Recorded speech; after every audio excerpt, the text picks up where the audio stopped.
Welcome everybody to Doddsy Digs. I thought we would do something a little bit different for this video and go through the identification process for a find from this weekend. So out on Sunday I was lucky enough to come across this small silver hammered coin, and I wanted to take you through how I would go about identifying this coin, especially when it's in such poor condition as this, where it's difficult to see a lot of the detail. So there are two ways to do this. The easy way is to take a photograph of the coin, put it on a website or put it on a Facebook page, one of the coin identification sites, and you probably get an answer within about 10 minutes. It'll be the right answer. They're all very, very good at identifying. I think there's a bit of a competition amongst them to try and identify it first.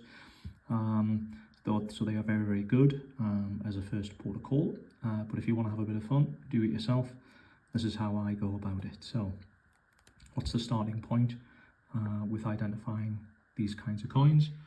I start off with learning about coins through studying this kind of book. This is a 2008 Spink book, which I use quite a lot. They don't go out of date, they don't make hammered coins any longer, so any age of book will work quite well, and these can be picked up very cost effectively. So let's start off, let's have a look at the coin, see if we can work out what it is. So we know it's a hammered coin, it's nice and thin, it's got some evidence of clipping. What can we see on it? First thing I would point out is that there seems to be a shield shown here and an inside ring with some words around the outside. So we know it doesn't predate, it's not a milled coin, it's a hammered coin. And we know it's not one of the sort of cross Edward type pennies, it's somewhere in between. So what monarchs produced silver coins with this kind of design on, with the shield design on? So using the book, we come up with a list. It's quite a long list to start with, so we need to pin this down a little bit, from everything from Henry VII, 1485, all the way through to Charles II, 1685. All of that 200 years have coins which have small silver coins with shields on. So we've got to try and pin that down a little bit. Is there anything else on that coin that can help us out?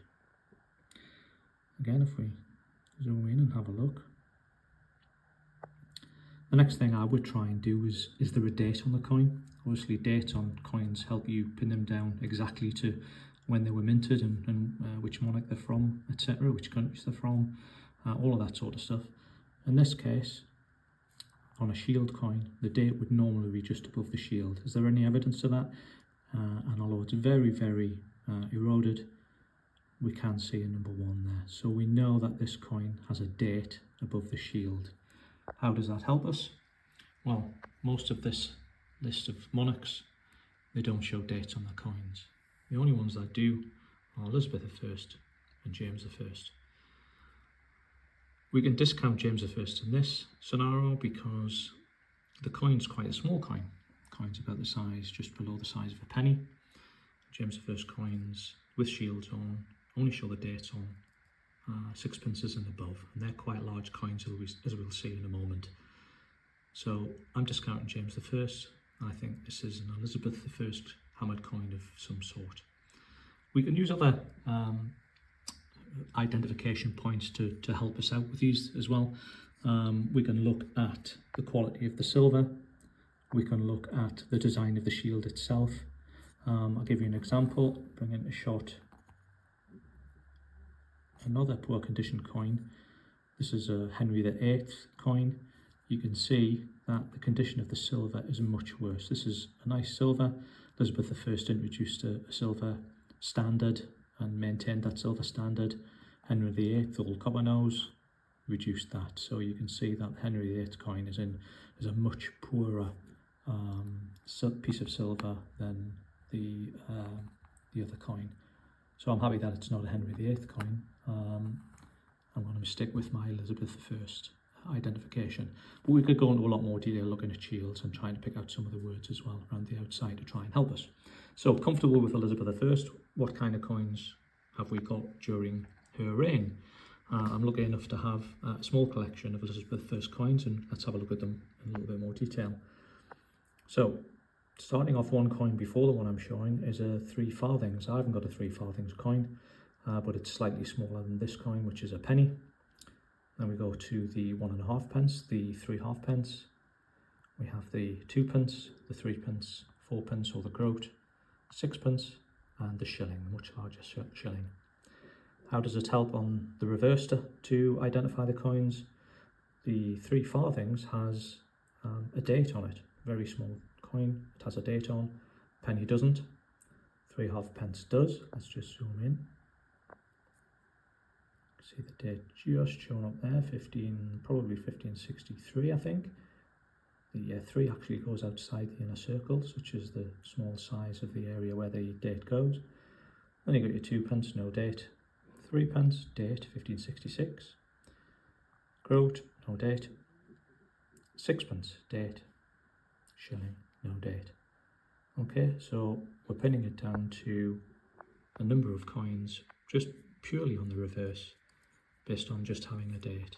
So if we have a look at a coin comparison in terms of size, I'm pretty comfortable that that seems to fit within the size range of the 3 pence. Got to be careful with the sizes.